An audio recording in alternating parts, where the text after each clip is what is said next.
يلا الحين الطريقة الأولى، مثل ما قلنا الطريقة الأولى نقطع رأس الفلفل، نقطع الفلفل نصين، بعدين نطلع اللي داخل الفلفل لأن هذا هو الحار. ما شاء الله.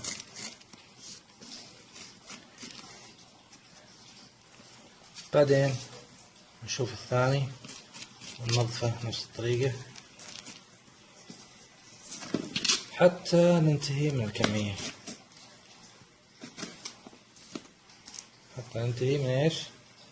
من الكمية. طبعا بعد ما خلصنا صار الفلفل بالشكل هذا، نضيف من العروق الداخلية وبنفرمه بالفرامة. ويلا الحين نبدأ عملية الفرم.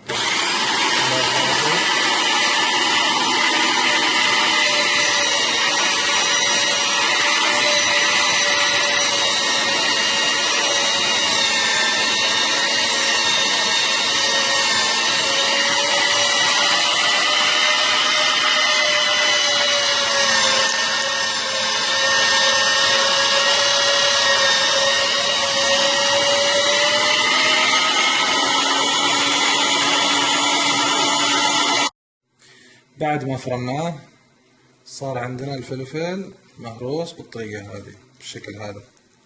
شو ما شاء الله شكله يفتح النفس. بعدين حطه في القالب هذا،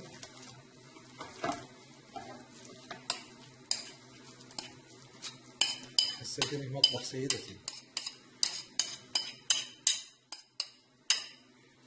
بعد ما خلصنا من هذا نقوم نملح، يعني يحتاج ملح كثير عشان ما يخرب معكم. بعدين كوب خل، هذا خل، ما نضيف اي شيء ثاني. بسم الله. طبعا هرسنا معه حبتين ثوم.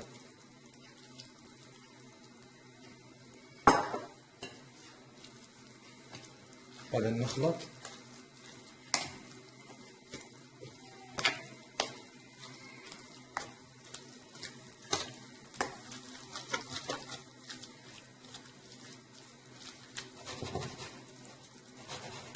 بالهنا والشفا.